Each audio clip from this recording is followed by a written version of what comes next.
Hello everyone, welcome to Cosmos UGC classes. सभी साथियों का कॉस्मोस यूजीसी क्लासेज हार्दिक स्वागत करता है। साथियों, हमारी जैसे कि आपको पता है भूगोल चल रही थी यूजीसी नेट के लिए। तो भूगोल में हमने अध्ययन कर लिया था यूनानी भूगोलवेताओं का, रोमन भूगोलवेताओं का, अरब भूगोलवेताओं का, अंधकार युग पढ़ा था, फिर पुनर्जागरण युग भी हमने पढ़ लिया था। अब हमारी चर्चा चल रही थी आधुनिक भूगोल का। शास्त्रीय काल में आधुनिक भूगोल के संस्थापक भूगोलवेता हुए हैं उनकी, जो भी मुख्यतः तो है तो जर्मन भूगोलवेता, लेकिन आधुनिक भूगोल का शास्त्रीय काल में है उनको शामिल किया जाता है। तो उसमें हमने चर्चा कर ली थी हम्बोल्ट महोदय की, कि हम्बोल्ट का क्या क्या योगदान मिलता है, उनके ग्रंथ है, उनकी जो यात्राएं हैं महत्वपूर्ण है, उनकी अपन ने संपूर्ण है 3-4 क्लासेज में अपन ने चर्चा कर ली थी। तो आज है आधुनिक भूगोल का संस्थापक है जिसको है हम्बोल्ट के समान माना जाता है, कार्ल रिटर। तो कार्ल रिटर है उसका आज अपन अध्ययन करेंगे। तो इसका जन्म हुआ कार्ल रिटर को 1779 में जन्म हुआ था, जबकि मृत्यु हुई थी 1859 में। तो इसका है जन्म है जो है हम्बोल्ट है उसके 10 ईयर बाद में हुआ था, लेकिन दोनों की मृत्यु है वो साथ में है, एक ही है। तो इनको समकालीन माने जाते हैं कि एक दूसरे के समकालीन थे ये, क्योंकि उसकी है 1769 है उसकी जो है जन्म है ईयर है, जबकि इसकी है 79 है, 1779 इसकी जो है जन्म की जो है तिथि है या जन्म ईयर है। तो दोनों समकालीन भूगोलवेता थे। पहला पॉइंट तो इसका यही हो गया कि दोनों समकालीन थे एक दूसरे के, क्योंकि 10 ईयर जन्म का डिफरेंस था। हम्बोल्ट 10 ईयर पहले आई थी रिटर से, लेकिन जो है परलोक सिधार गए दोनों साथ ही, एक ही ईयर में सिधार गए। मतलब भूगोल ने दो महत्वपूर्ण भूगोलवेताओं को एक ही साल में खोया है। तो आसमा भी इस तरह से ही रोया है कि दोनों को एक साथ में खोना पड़ा इसको। ये है हम्बोल्ट महोदय, देख लीजिए। मैंने जैसे कि आपको है सॉरी ये रिटर महोदय है, मैंने हम्बोल्ट महोदय पहले दिखाया था कि हम्बोल्ट किस प्रकार था। तो ये रिटर महोदय है, प्रोफेसर थे उस समय की पिक है इनकी, ये फोटो है। आइए इसके बारे में है चर्चा करते हैं, क्या क्या योगदान मिलता है, कौन कौन सी ग्रंथ हैं इत्यादि के बारे में। तो कार्ल रिटर भी हम्बोल्ट की तरह जर्मनी का महान भूगोलवेता था, मतलब ये जर्मनी का था और हम्बोल्ट की तरह महान भूगोलवेता था। उनके है जो है योगदान है भूगोल को वो महत्वपूर्ण थे। यह हम्बोल्ट का समकालीन था, जैसा कि मैंने आपको बताया कि हम्बोल्ट का समकालीन भूगोलवेता था कौन था, कार्ल रिटर। हम्बोल्ट के साथ ही आधुनिक भूगोल का संस्थापक भी इसको कहा जाता है कि हम्बोल्ट आधुनिक भूगोल का संस्थापक है। साथ में रिटर को भी आधुनिक भूगोल का जो संस्थापक है माना जाता है कि आधुनिक भूगोल का संस्थापक है रिटर भी। भूगोल के पर्याप्त विकास में हम्बोल्ट की तुलना में रिटर का योगदान अधिक मिलता है, कि भूगोल के विकास में हम्बोल्ट की तुलना में रिटर का योगदान अधिक मिलता है। अब क्यों मिलता है उसकी चर्चा करेंगे।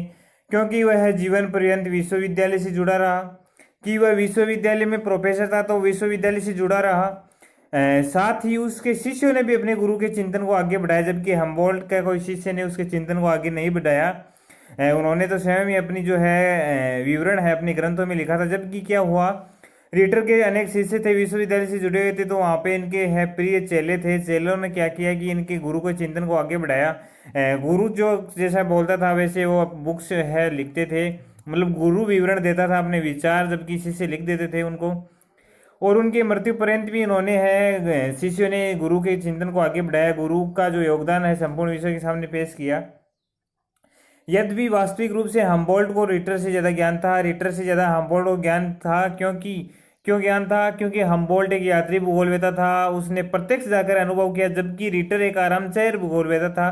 कुर्सी पर बैठता, बुक्स लेता, बुक्स को पढ़ता और फिर अपना जो विचार प्रकट करता या उससे संबंधित नॉलेज है वो अपनी पुस्तकों में छापता था। जबकि हम्बोल्ट है महान यात्री था, लगभग विश्व की उसने यात्राएं की थी, वहाँ से खोजें करता, अन्वेषण करता। जैसा कि पता है वार्नर के साथ में गया था, वेगनर के साथ में गया था, ऐसे तो वो खोजे अन्वेषण करता और फिर है अपना जो है उस पुस्तक में उनको शामिल करता। तो इसलिए हम्बोल्ट को ज्ञान ज़्यादा था, एक खोजी यात्री था, जबकि रिटर आरामचेयर भूगोलवेता था। रिटर का जन्म जर्मनी हुआ था, जर्मनी में ही रिटर का जन्म हुआ था। उसकी प्रारंभिक शिक्षा स्नेप फेंतल में हुई, जहां उसका गुरु सोल्जमैन है महत्वपूर्ण है। उसका गुरु सोल्जमैन ने इसको काफ़ी सहयोग किया है, काफ़ी मतलब है मतलब प्रमुख गुरु है या इसका पसंदीदा गुरु है। सोल्जमैन ने उसे रूसो व पेस्टोलिज नामक दो विद्वान हुए थे, रूसो और पेस्टोलॉजी नामक है विद्वानों की प्रकृतिवादी शिक्षा दी थी। मतलब इसका रुझान है प्रकृति की तरफ कर दिया, निश्चयवादी भूगोलवेताओं की तरफ कर दिया, तो एक निश्चयवादी भूगोलवेता था। इस प्रकार हम कह सकते हैं कि सोल्जमैन के कारण ही उसकी रुचि प्रकृति में हुई, कि जो सोल्जमैन है इसका गुरु, इसने रूसो और पेस्टोलॉजी की जो शिक्षा दी थी प्रकृति की, उसके आधार पर इसकी जो है रुचि है प्रकृति में हुई है रीटर की। उसकी विश्वविद्यालय शिक्षा हम्बोल्ट की भांति फ्रीबर्ग में जो है गंटिंजन विश्वविद्यालय था, हम्बोल्ट ने भी वहाँ की थी, वहाँ पे इसकी शिक्षा हुई है। रिटर एक विकासवादी विचारक था जिसकी विचारधारा निरंतर विकसित हो रही थी। मतलब विचार विकासवादी था कि जो इसकी विचारधारा है एक जगह न रहकर, मतलब लगातार इसमें सुधार हो रहा था, विकसित हो रही थी। इसलिए रिटर की विचारधारा का ज्ञान उसके एक ग्रंथ से नहीं होता बल्कि उसके समस्त ग्रंथों से होता है। कि इस संदर्भ में ऐसा कहा गया कि रिटर की जब है विचारधारा का ज्ञान करना है तो उसके एक ग्रंथ का है अपन को अध्ययन नहीं करना है, उसके जो संपूर्ण ग्रंथ है उनको अपन को अध्ययन करना है, तभी उसका अपन ज्ञान कर सकते हैं। रिटर के ग्रंथ कौन कौन से हैं? यूरोप का भौगोलिक, ऐतिहासिक और सांख्यिकी चित्रण 1804 में लिखा गया था। यूरोप के प्राकृतिक संसाधनों की 6 मानचित्र 1806 में लिखा गया था। साथ में है तुलनात्मक भूगोल। मैंने आपको जब हम्बोल्ट बताया था तब तुलनात्मक भूगोल 3 भूगोलवेता की चर्चा की थी, थियोप्रेस्टस, हम्बोल्ट और है रिटर। तो आपने वीडियो नहीं देखा तो पीछे देख लेना, हम्बोल्ट वाला उसमें है संपूर्ण इसकी चर्चा की गई है। तो तुलनात्मक भूगोल है, इसने है बुक लिखी है।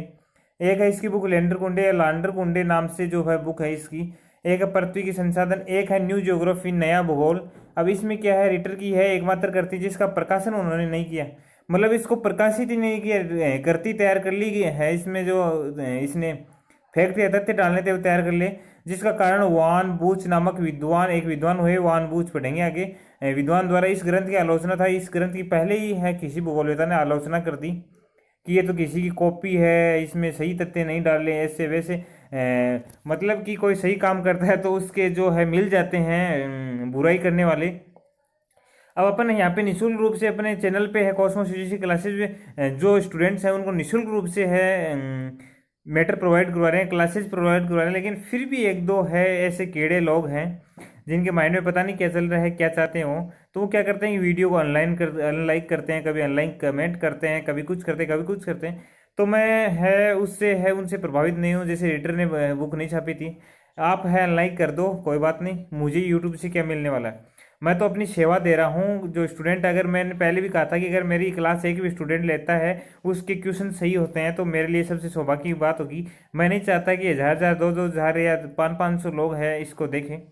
अगर मन से अगर स्टूडेंट भी इसको देख रहा है क्लास को, तो मेरा जो समय व्यतीत हो रहा है इस क्लासेज में, मतलब मैं है जितना समय मैं दे रहा हूँ आपको वो सारा कवर हो जाएगा। तो आप भैया लाइक करो, डिसलाइक करो, कुछ भी करो, उससे मुझे कोई फर्क नहीं पड़ने वाला, क्योंकि है मेरा उद्देश्य है निःशुल्क रूप से है देना है। बार मेरा ये व्यवसायिक उद्देश्य होता, फिर आप अनलाइक डिसलाइक करते, कुछ गलत कमेंट्स करते तो मुझे फर्क पड़ता। लेकिन है अब है इसका कोई आपका है जो ओपिनियन का कोई फर्क नहीं है।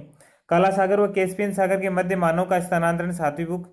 न्यूजीलैंड के औपनिवेशिक लेख पर लेख है जो 8वीं बुक है। फिर 9वीं बुक है इसकी अर्धकुंडे, लेकिन अर्धकुंडे अपन है इसकी विस्तृत चर्चा करेंगे क्योंकि महत्वपूर्ण ग्रंथ है। जैसे कॉस्मोस थी ना, वैसे अर्धकुंडे है, इसकी वजह से इसको प्रति मिली है। तो इतने सारे ग्रंथ है, इतने सारे इसके जो है पुस्तकें हैं, ये तो आपको है किसी गाइड या किसी बुक में मिलेंगे नहीं, क्योंकि मैंने काफ़ी सारे रिसोर्सेज से इनका है संकलन किया है। तो इसमें आपने देखा यूरोप का भौगोलिक, ऐतिहासिक तथा सांख्यिकी चित्रण आपको ऐसे ऐसे एग्जाम में देखने को मिलेंगे क्वेश्चन। यूरोप के प्राकृतिक संसाधनों के 6 मानचित्र प्रकाशित किए, तुलनात्मक भूगोल, लैंडर कुंडे, प्रकृति के संसाधन, न्यू ज्योग्राफी, काला सागर और कैस्पियन सागर के मध्य मानव का स्थानांतरण, न्यूजीलैंड के औपनिवेशीकरण पर लेख, और अर्धकुंडे तो है पूछा जाता है बहुत बार, काफी बार है पसंदीदा जगह एग्जामिनर की, तो आपको ये ध्यान में रखने हैं। तो आज की जो क्लास है इसमें इतना ही, मिलते हैं साथियों नेक्स्ट क्लास में है इसके जो ग्रंथ है अर्धकुंडे, इसकी विस्तृत चर्चा लेकर। तो है बने रहिए कॉस्मोस यूजीसी क्लासेज पे, लाइक कीजिए, शेयर कीजिए फ्रेंड्स के साथ में, और सब्सक्राइब कीजिए अगर आप नए हो तो बेल आइकन को दबाइए ताकि इसमें आपको है क्लास का नोटिफिकेशन, प्लस ये जो कॉलेज वाली एग्जाम्स चल रही है जो यूनिवर्सिटीज की, इसके संबंध में नोटिफिकेशन, साथ में ही अपना जो एनटी का नोटिफिकेशन आता है, सारे आपको यहाँ पे अवेलेबल हो जाएंगे, आपके पास मैसेज आ जाएगा अगर आप बेल आइकन प्रेस करते हो तो, वरना आपको है इसकी जो भी न्यूज़ है वो पता नहीं चलेगी। तो आप बेल आइकन को जरूर प्रेस करिए। तो मिलते साथियों नेक्स्ट क्लास के साथ में, तब तक के बाद धन्यवाद। बने रहिए कॉस्मोस फिजिक्स क्लासेस के साथ में निःशुल्क और बेहतर शिक्षा।